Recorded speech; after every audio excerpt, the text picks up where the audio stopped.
नमस्कार, दिल्ली के लाजपत नगर से सिटी सेंटर में आपका स्वागत है। आपके साथ मैं हूं गीता जोशी और खबरों की शुरुआत बिहार से। बिहार में आज नई सरकार बन गई है। नीतीश कुमार ने 8वीं बार मुख्यमंत्री पद की शपथ ली तो वहीं तेजस्वी यादव दूसरी बार उप मुख्यमंत्री बने। आज दोपहर 2 बजे पटना के राजभवन में शपथ ग्रहण समारोह हुआ। शपथ ग्रहण के अवसर पर तेजस्वी ने नीतीश कुमार के पांव भी छुए। हालांकि नीतीश कुमार और तेजस्वी यादव के अलावा किसी और नेता ने शपथ नहीं ली, यानी मंत्रिमंडल विस्तार अभी बाकी है।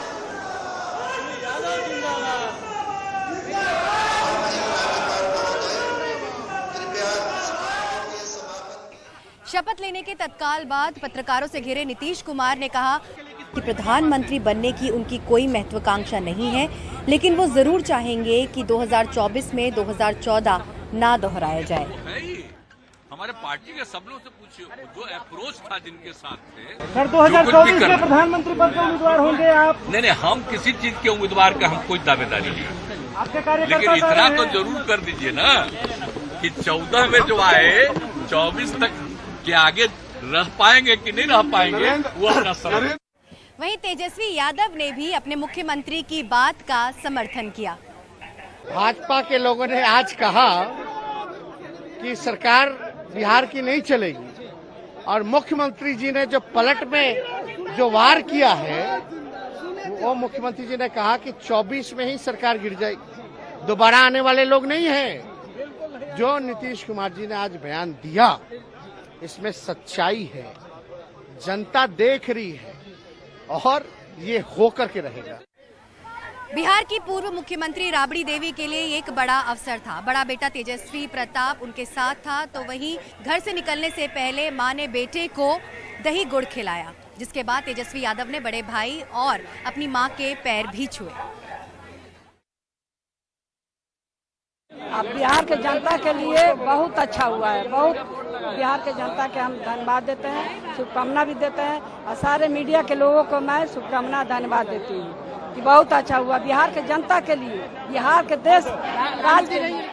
उधर रातों रात नीतीश के छिटकने से बिहार गवा बैठी बीजेपी आज पूरे दिन हमलावर मूड में थी। बीजेपी के पटना कार्यालय में पार्टी का आज पूरे दिन महाधरना चलता रहा। पार्टी नेताओं ने लगातार नीतीश पर हमले किए और याद दिलाया कि ये लोग एक दूसरे के बारे में क्या कहते रहे हैं। सुशील मोदी ने कहा कि नीतीश दिखावे के सीएम होंगे, कमान तेजस्वी के हाथ होगी और फिर नीतीश तेजस्वी को भी धोखा देंगे।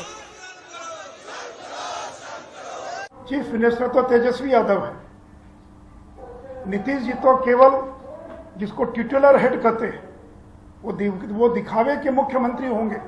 उनकी संख्या 80 है, आपकी संख्या 45-46 है और लालू यादव के काम करने का तरीका क्या सब लोग जानते हैं।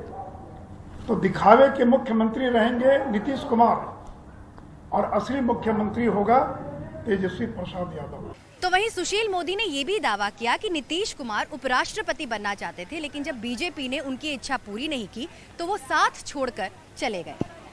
कि उनके नजदीकी लोगों ने कई बार प्रयास किया कि उनको उपराष्ट्रपति का उम्मीदवार घोषित कर दिया जाए। उनके लोग आए, हमारे नेताओं से मिले और कहा कि नीतीश जी को उपराष्ट्रपति बना दीजिए, बिहार में आप सरकार चलाइएगा आप लोग। लेकिन जब बीजेपी का अपना मोह में तो हम किसी दूसरे को क्यों उपराष्ट्रपति बनाते। इधर बिहार की राजनीति में अभी खुद को आप प्रासंगिक पा रहे चिराग पासवान का बार बार ये कहना है कि ये मौका परस्त सियासत है। देखिए, ये तो होना ही था और इसमें हमको नहीं लगता कि किसी को भी, जो भी बिहार की राजनीति को समझता है, हमको नहीं लगता कि किसी को भी इसमें आश्चर्य हुआ होगा। मुख्यमंत्री कभी अपने शब्दों पर टिके ही नहीं है, कभी किसी गठबंधन के साथ ये लॉयल रहे ही नहीं है, कभी अपने ही किसी नेता के साथ ये लॉयल नहीं रहे। भैया जौहर साहब से लेकर आरसीपी तक जितने लोगों ने इनकी मदद की, इनको आगे पहुंचाने के लिए, उन्हीं के सर पर पांव रखकर इन्होंने आगे बढ़ने का इन्होंने काम किया। जिस गठबंधन के साथ गए उस गठबंधन को इन्होंने धोखा दिया। पैगंबर मोहम्मद पर दिए अपने विवादित बयान से विवादों में घिरी नुपुर शर्मा को सुप्रीम कोर्ट से बड़ी राहत मिली है।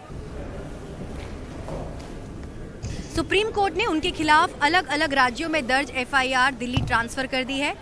अब दिल्ली पुलिस पूरे मामले की जांच करेगी। इस बीच नुपुर शर्मा की गिरफ्तारी पर लगी रोक जारी रहेगी। सुप्रीम कोर्ट ने ये भी कहा है कि अगर नुपुर शर्मा एफआईआर रद्द कराना चाहती हैं, तो इसके लिए हाई कोर्ट जा सकती हैं। हालांकि पश्चिम बंगाल पुलिस ने कोर्ट में सारे मामले दिल्ली लाए जाने का विरोध किया है, लेकिन अदालत ने इसे नहीं माना। रेल किराए में वरिष्ठ नागरिकों को मिलने वाली जो छूट खत्म कर दी गई थी, उसे फिर से बहाल किया जा सकता है। दरअसल संसद की स्थायी समिति ने ये सिफारिश की है कि कम से कम स्लीपर और 3 AC में 40 से 50% की रियायत दी जाए। बिहार के मुजफ्फरपुर निवासी मदन प्रसाद चौधरी 67 साल के हैं। पूर्वी चंपारण के मोतिहारी जिला से स्लीपर क्लास से दिल्ली आए हैं। कहते हैं दिल्ली आना जाना महंगा पड़ता जा रहा है, कमाई का कोई जरिया नहीं है। अब वो चाहते हैं सरकार उनको मिल रही रियायत फिर बहाल करे। आज 67 वर्ष को हो गए, कोई हिफाजत नहीं है, कोई कुछ नहीं मिला। आज 400 रुपया वृद्धा पेंशन मिला है, उसे कुछ होने जाने को है। कमाई मतलब खत्म हो गई है, कमाई खत्म हो गया है। रियायत मिलना चाहिए। कब? तो कोरोना के पहले ही इसका आधा खर्चा होता पहले था, लेकिन अब सफा खत्म कर दिया। तो अब 50% अब फिर से शुरू करना चाहिए सरकार को, आप ये चाहते हैं? और करना चाहिए। 40% बहाल हो जाए तो हर तरह की वो चीजें ठीक हो, आपके लिए आसान हो जाएगा। आसान है, डेली आवागमन बना।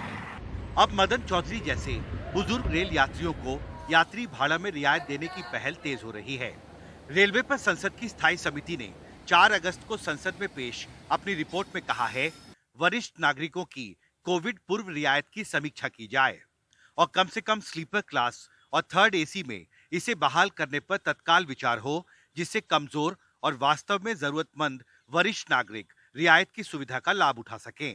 बीजेपी सांसद राधा मोहन सिंह की अध्यक्षता वाली रेलवे पर संसद की स्थायी समिति ने संसद में पेश अपनी रिपोर्ट में कहा है कि कोरोना संकट के बाद अब रेलवे के ऑपरेशंस धीरे धीरे सामान्य हो रहे हैं। रेलवे नॉर्मलसी की तरफ बढ़ रही है और ऐसे में सीनियर सिटीजन्स को रेलवे फेयर कंसेशन की सुविधा देने पर रेल मंत्रालय को जल्दी फैसला करना चाहिए। भारतीय रेल कर्मचारियों की सबसे बड़ी federation all India railway men's federation भी इस फैसले की राह देख रहा है। इस बात को दावे के साथ कह सकता हूं कि रेल मंत्रालय काफ़ी गंभीरता से सीनियर सिटीजन्स की जो सुविधाएं हैं उनको कंसेशंस को बहाल करने के लिए प्रतिबद्ध है और आप निकट भविष्य में देखेंगे कि ये बहाल हो जाएगा। बहाल हो जाएगा, जी हाँ। आप महत्वपूर्ण बात कह रहे हैं। आप कह रहे हैं कि इस प्रस्ताव पर रेलवे मंत्रालय में विचार चल रहा है। जी हाँ, बिल्कुल, बहुत गंभीरता से विचार चल रहा है और मुझे पूरा विश्वास है कि निकट भविष्य में जो हमारे सीनियर सिटीजन्स हैं उनको जो कंसेशन की सुविधा है उसका लाभ निश्चित तौर पर मिलेगा। अब देखना महत्वपूर्ण होगा कि रेलवे मंत्रालय संसद की स्थायी समिति के रिकमेंडेशन पर कितनी जल्दी अंतिम फैसला करती है। दिल्ली से अश्विनी मेहरा के साथ हिमांशु शेखर, NDTV इंडिया। नोएडा की तरह वाराणसी में भी एक सोसाइटी में बीजेपी नेता द्वारा जबरदस्ती सोसाइटी की जमीन पर कब्जा करने और वहां पर अपना ऑफिस बनाने का मामला सामने आया है। आपको बता दें, ये मामला वरुणा इनक्लेव का है और ये आरोप बीजेपी के जिला उपाध्यक्ष पर लगा है। अब उनके खिलाफ वहां की महिलाओं ने आवाज उठाई है। देखिए अजय सिंह की ये रिपोर्ट। वाराणसी के वरुणा इनक्लेव में रहने वाली इन 5 महिलाओं ने अपनी ही सोसाइटी के एक शख्स के खिलाफ आवाज बुलंद की है। उनका आरोप है कि इस शख्स ने अपने कारोबारी इस्तेमाल के लिए सोसाइटी की ज़मीन पर कब्जा कर लिया है और इस पर सवाल खड़े करने पर इन्हें धमकाता भी है। आरोप के घेरे में वाराणसी बीजेपी में जिला उपाध्यक्ष हैं। ये अखंड सिंह नाम से हैं, जो कि खुद को भाजपा के उपाध्यक्ष बताते हैं, जिला उपाध्यक्ष या समथिंग कुछ ऐसे हैं। नेता इनको आप कह सकते हैं कि पॉलिटिकल अप्रोच होने के कारण ये अपनी दबंगई दिखाते हैं वहाँ सोसाइटी में और अपने पावर का गलत इस्तेमाल करना। देन अभी कुछ लोग जब तक इन्होंने काम स्टार्ट कराया था तो वहाँ पे सोसाइटी वाले को मिसगाइड करते रहें कि यहाँ पे बाउंड्री बनेगी जिससे हम लोग सेफ हो जाएंगे, तो तमाम बातें इन्होंने किया। हम लोगों ने पूछा कि भाई ये किस तरह से बन रहा है, तो उन्होंने कहा कि नहीं वो बाउंड्री बन रही है, हमारा प्रेमाइसेस सेफ हो जाएगा। बाद में पता चला कि हम ही लोगों के पैसे का इन्होंने गलत इस्तेमाल किया और उसको इन्होंने अपने ऑफिस में कन्वर्ट कर दिया। ये पहले का नक्शा है जो कि यहाँ पे गार्ड रूम था जहाँ पे जमीन कब्जा किए हैं, और यहाँ पे ये महिलाएं बताती हैं कि जिस जगह कब्जा किया गया है वहाँ पहले गेट लगा था, उसके बगल में गार्ड रूम भी था जो सड़क चौड़ीकरण में टूटा। तो उसके बाद बीजेपी के नेता ने सोसाइटी के लोगों से ही 20-20 हजार लेकर बाउंड्री बनाने की बात की और बाउंड्री बनाने के साथ उस जगह को कब्जा कर ऑफिस बना लिया। बीजेपी के सभासद भी कहते हैं कि यह नाजायज कब्जा है। हम लोग भाई बचपन से 10 साल से हम खुद पार्षद हैं भाजपा से। वहाँ पे गेट भी था, गार्ड रूम भी था और पार्क था। आज के डेट में वहाँ पे न गेट है न गार्ड रूम है और वहाँ पे ज़मीन उनके द्वारा कब्जा कर लिया गया है, जो कि सीधे दिखाई देता है। आज वो हमसे मिले और मिलने के बाद वो बोल रहे हैं कि वो बंजर ज़मीन है। बंजर ज़मीन में कहा भी जो मेरा ज़मीन है, मेरा जो करना है कर ले। वरुणा इनक्लेव में कुल 30 फ्लैट हैं, जिसमें 2 फ्लैटों के मालिक बीजेपी के नेता सत्य प्रकाश सिंह उर्फ अखंड प्रताप सिंह हैं। उनका कहना है कि वहां वो 25 साल से काबिज हैं, अपनी गाड़ी खड़ी करते हैं, लिहाजा अब वह जमीन उनकी है। उन 3 लोगों के साथ कुछ बाहरी लोग हैं जो वो लगे हुए हैं कि किसी न किसी ढंग से हमको बदनाम करें, क्योंकि मैं भी एक बहुत बड़ी पार्टी के पदाधिकारी में हूँ जिले में, तो हमको बदनाम करने की पूरी साजिश हो रही है। ज़मीन मेरी है, मैं आज करीब 25 साल से मैं उस ज़मीन पे हूँ। पहले मैं गाड़ी खड़ी करता था वहाँ, लेकिन जब चौड़ीकरण हुआ रोड की तो वो जगह मेरी थोड़ी चली गई, थोड़ी ही बची है। तो मैं पतरे का एक वो बना करके ऑफिस में वहाँ रहता हूँ और कोई ऐसा गतिविधि नहीं उस ऑफिस में होती है, केवल लोगों के जन सहयोग का काम होता है। मालिकाना हक में मैं 25 साल से वहाँ आबाद हूँ, आबादी की जगह है वो, मैं 25 साल से आबाद हूँ। इस बीच वाराणसी विकास प्राधिकरण सक्रिय हुआ है।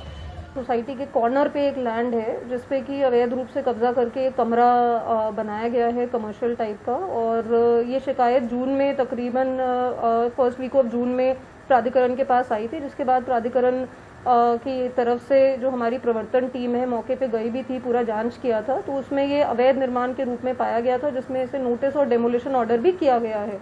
जो इस पर काबिज है वो कहते हैं कि ये आबादी की ज़मीन है और वर्षों से इनका इस पर कब्जा है, लिहाजा ये उनकी ज़मीन हो गई। इस पर कई सवाल खड़े होते हैं कि क्या आबादी की ज़मीन पर जिसका वर्षों से कब्जा है वो उसकी हो सकती है, या ये नियम सत्ता के नज़दीक रहने वाले लोगों के लिए है, या इस तरीके के अगर कोई नियम है तो कई समस्याएं नहीं खड़ी हो जाएंगी। ऐसे कई सवाल हैं जिसका जवाब हम नहीं, आप खुद सोचिए। वाराणसी से पुरुषोत्तम के साथ अजय सिंह, एनडीटीवी इंडिया। केंद्र सरकार इस साल आज़ादी की 75वीं वर्षगांठ पर हर घर तिरंगा की मुहिम चला रही है, लेकिन क्या इस मुहिम के चलते गरीबों पर जबरन वसूली की जा रही है? आपको बता दें, कुछ सरकारी राशन की दुकानों पर गरीबों को धमकाया जा रहा है कि जब तक वो 20 रुपए का झंडा नहीं खरीदेंगे तब तक उन्हें मुफ्त राशन नहीं दिया जाएगा। क्या है पूरा मामला, जानने के लिए देखिए सौरभ शुक्ला और मोहम्मद गजाली की ये रिपोर्ट। सरकार का हर घर तिरंगा अभियान विवादों में उलझ गया है। हरियाणा के करनाल में सरकारी राशन दुकान चलाने वाले ने वहां के राशन कार्ड धारकों को फरमान सुना दिया कि अगर सरकार से मिलने वाला मुफ्त राशन चाहिए तो 20 रुपए का झंडा लेना ही होगा। साहब जो ऊपर बैठे हमारे, क्या कहा उन्होंने कहा जी ये झंडा जरूरी है, जो राशन ले रहे हैं उनके लिए झंडा जरूरी है, 20 रुपए का झंडा, जो नहीं लेगा उसको नहीं मिलेगा राशन। हाँ, उनको कह दो भी आपको राशन नहीं मिला, झंडा ले लो। सरकार का ऊपर से ऑर्डर है, तुम्हारे को तो पैसे जमा करवाने पड़ गए। हम तो उन्होंने कहा अभी मगर जो 20 रुपए का झंडा नहीं लेगा तो उसको कैसे करो, उनको राशन नहीं दो। करनाल में कई गरीब परिवारों के तरह विधवा संतरों को भी मुफ्त राशन लेने के लिए जबरदस्ती 20 रुपए देकर झंडा खरीदना पड़ा। मैं राशन लेने गई थी जी, राशन तो दे देता ना, नहीं बोले भाई उसका झंडा लिया मिलेगा, मैं पीछे नहीं जी मेरे पास, फिर राशन पहला पैसे लिया फिर मिलेगा राशन। आधार कार्ड दरवा रही थी मैं राशन कार्ड, फिर मैंने दूसरी से लिया 20 रुपये फिर दिया जी। हरियाणा के करनाल जिले के हेमदा गांव की हम बात कर रहे हैं, जहां पर कल परसों ये घटना हुई कि गांव की कुछ महिलाएं जब पीडीएस डिपो पे या वहां दुकान पे जाती हैं राशन लेने के लिए, तो जो डिपो होल्डर हैं वो कहते हैं कि अगर आप झंडा नहीं खरीदेंगे तब तक आपको राशन नहीं मिलेगा। हरियाणा सरकार ने इस घटना का संज्ञान भी लिया और उस डिपो होल्डर का लाइसेंस कैंसिल कर दिया। यही हाल हरियाणा के फरीदाबाद में भी है। यहाँ रहने वाली बबीता के 4 बच्चे हैं और पति मजदूरी करता है। बबीता का कहना है कि वो आज जब राशन लेने गई तो राशन डिपो वाले ने कहा कि राशन लेना है तो 20 रुपए का झंडा खरीदना होगा। मजबूरी में बबीता को झंडा खरीदना पड़ा। राशन दुकान वाले ने क्या बोला? राशन वाला ये बोला कि आप झंडा नहीं लोगे तो गेहूं नहीं मिलेगा आपको। तो मैंने कहा दे दो भैया, मैं कहा 50 किलो गेहूं मारा जाएगा हमारा, तब लेना पड़ा हमें यहाँ पे। अच्छा। अब ऐसे तो हमारी मांग तो यही है कि सरकार की तरफ से ऐसी मिलना चाहिए कि सरकार भी चाहती है कि हमारे हिंदुस्तान में झंडा लहरे घर घर, पर हमारी मजबूरी है कि गेहूं के चक्कर में हमें लेना पड़ा। नहीं हम बाहर से कहीं भी 10-5 रुपए का लेके लगा देते। जब हमने राशन डिपो मालिक से पूछा तो उसने जबरदस्ती की बात से इनकार किया। तो 20 रुपए का तय सरकार ने आपको 20 रुपए का झंडा दिया है? हाँ जी, हाँ जी, 20 रुपए का झंडा दिया है। तो क्या ये भी कह रहे हैं कि अगर झंडा नहीं लेंगे तो राशन नहीं देंगे? ये भी नहीं जी, ये तो नहीं बोलो। ये नहीं बोला? नहीं जी। अच्छा, ये बोल रहा है जिसका मन हो ले। हाँ जी, जो है जो लेगा अपनी मर्जी से, जो लेता ले ले। इस मामले पर बीजेपी सांसद वरुण गांधी ने भी ट्वीट किया। वरुण ने कहा कि आजादी की 75वीं वर्षगांठ का उत्सव गरीबों पर ही बोझ बन जाए तो दुर्भाग्यपूर्ण होगा। राशन कार्ड धारकों को तिरंगा खरीदने पर मजबूर किया जा रहा है या उसके बदले उनके हिस्से का राशन काटा जा रहा है। हर भारतीय के हृदय में बसने वाले तिरंगे की कीमत गरीब का निवाला छीनकर वसूलना शर्मनाक है। हम सब हर साल 15 अगस्त खुशी से मनाते हैं, गलियों में झंडे फहराते हैं, चाहे बच्चे हों, बुजुर्ग हों, रिक्शों में, गरीब अपनी ठेलों में लगाते हैं झंडे। लेकिन अगर अच्छी बात होती कि ये झंडे मुफ्त में गरीबों को उपलब्ध कराए जाते। सहयोगी सुशील राठी के साथ फरीदाबाद से सौरभ शुक्ला, NDTV इंडिया।